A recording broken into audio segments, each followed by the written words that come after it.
Shalom Bapak-Bapak yang dikasihi oleh Tuhan, selamat malam. Baik, saatnya kita akan baca dan merenungkan firman Tuhan kita pada malam hari ini dalam ibadah Pelkat PKB, walaupun masih dilakukan di rumah masing-masing. Saatnya kita akan membaca dan merenungkan firman Tuhan. Firman Tuhan kita terambil dari Injil Yohanes pasal yang ke-9, ayat yang ke-35 sampai dengan ayat yang ke-41. Namun sebelumnya, mari kita berdoa memohon bimbingan Roh Kudus. Mari kita berdoa.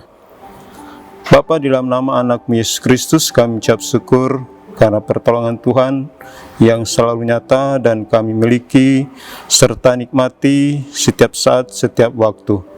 Kami boleh melalui kehidupan kami sepanjang hari ini, dan pada malam harinya Tuhan, dalam persekutuan Pelkat PKB, kami bersekutu memuji serta memuliakan Engkau. Dan saatnya Tuhan, kami akan membaca dan merenungkan firman-Mu.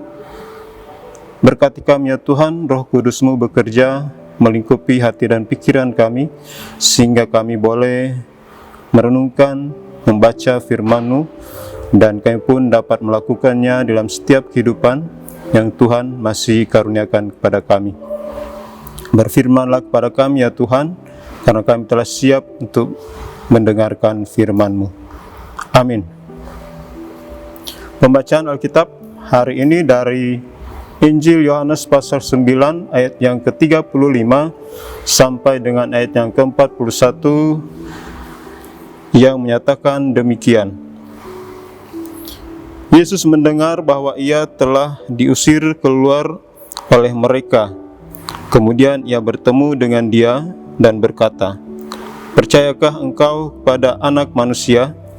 Jawabnya, "Siapakah dia?"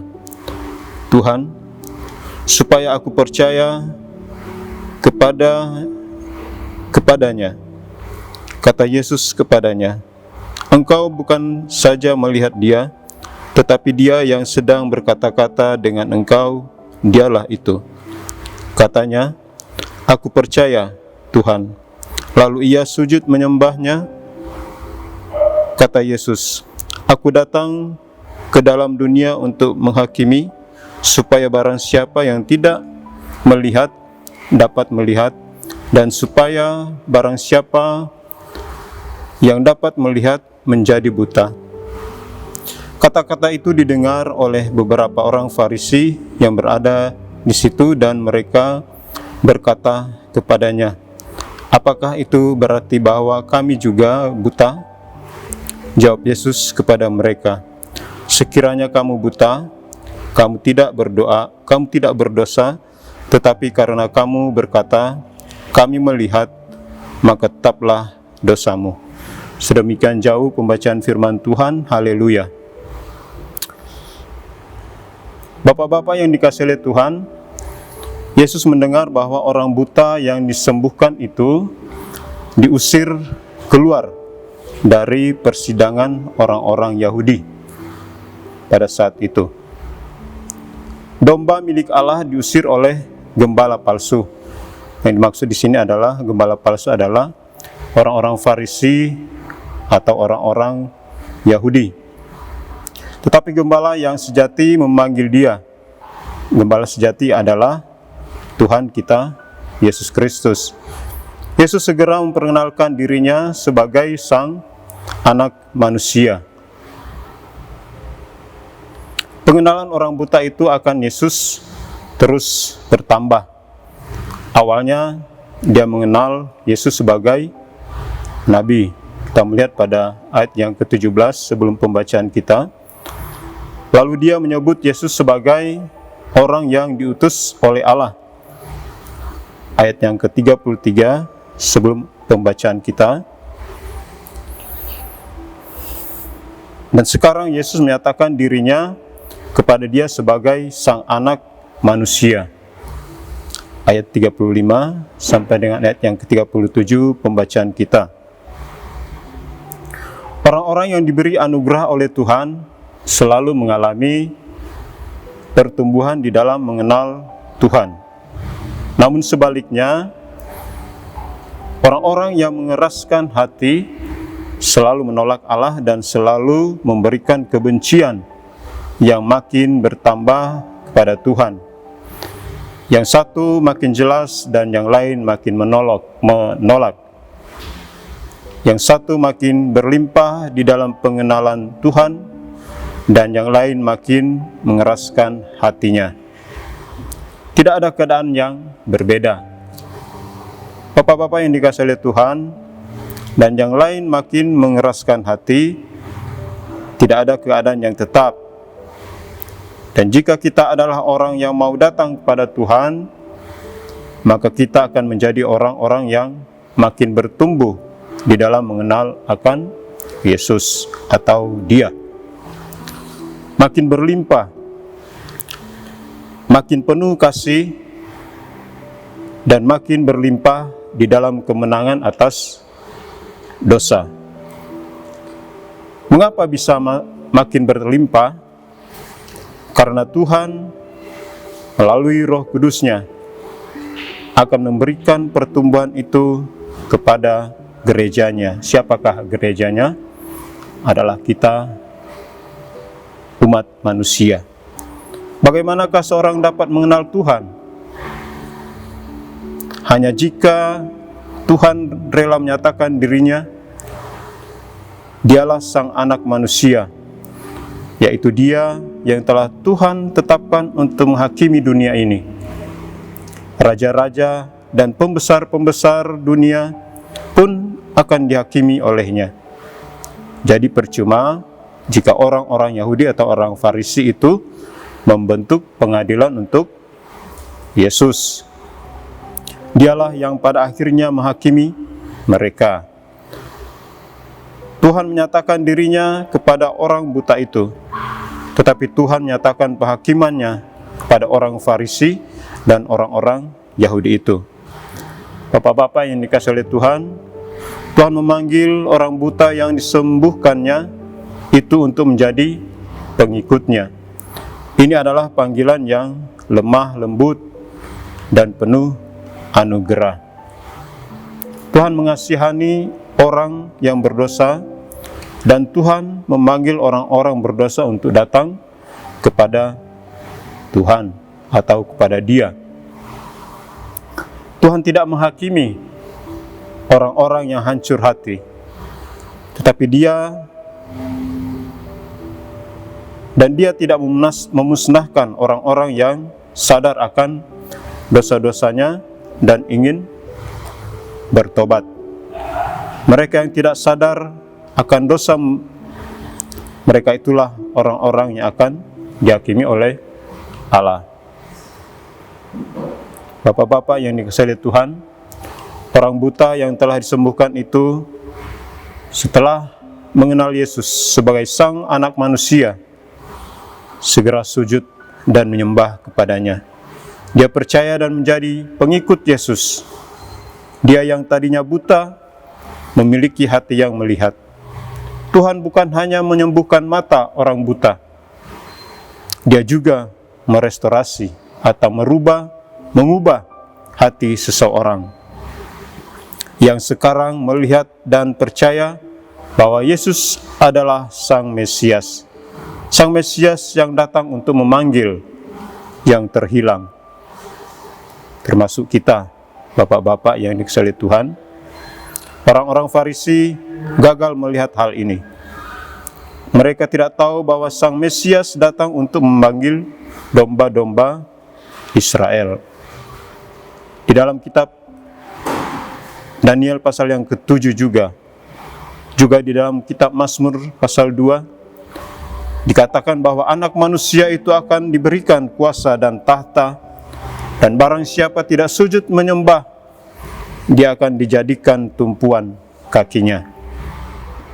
Tetapi Yesus Kristus, walaupun benar Dia adalah Sang Anak Manusia atau Sang Mesias, tidak datang untuk menghakimi orang-orang berdosa.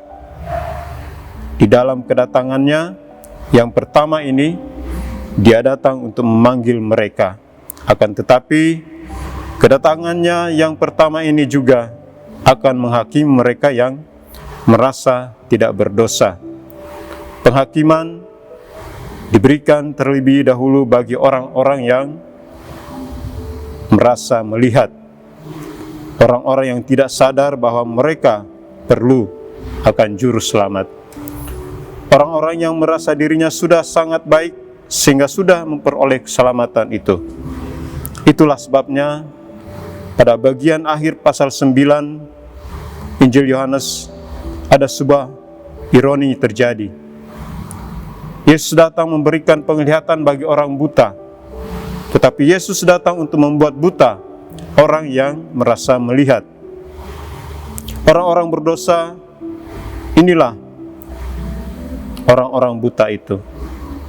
Orang-orang yang sadar betapa besar dosa mereka dan betapa besar mereka memerlukan Kristus di dalam hidup mereka. Akan tetapi, orang-orang yang mengaku melihat atau yang merasa melihat, ini adalah orang-orang yang akan dihakimi oleh Yesus. Mereka tidak sadar bahwa dengan keadaan rohani seperti ini, sebenarnya mereka buta dan terkurung di dalam dosa. Mereka diperdaya oleh status sosial yang diberikan oleh orang-orang berdasarkan kedudukan beragama mereka. Itu sebabnya Yesus mengatakan bahwa orang buta akan Dia sembuhkan dan akan memberikan penglihatan. Tetapi orang yang melihat akan menjadi buta. Dia yang tidak sadar keberdosaannya. Dialah yang disebut buta rohani. Bapak-bapak yang dikasihi oleh Tuhan, Tuhan memanggil sebuah umat yang terdiri dari orang-orang yang berdosa, yang sadar akan kecemaran mereka. Orang-orang berdosa yang dosanya dihapuskan karena kerelaan Kristus menanggungnya. Adakah saudara dan saya termasuk di dalamnya? Sadarkah kita kalau kita orang berdosa yang buta? Buta karena gagal melihat kemuliaan Allah di dalam kekudusan. Gagal melihat jalan dunia yang penuh dengan hawa nafsu dan kelicikan sebagai jalan yang cemar untuk dilakukan. Gagal melihat pentingnya hidup suci, gagal melakukan apapun yang Tuhan mau. Bahkan ketika kita berhasil hidup kudus, di dalam pandangan orang pun kita sadar akan kegagalan kita. Kegagalan ditambah kemunafikan juga. Kita terus-menerus cemar dan penuh dengan dosa.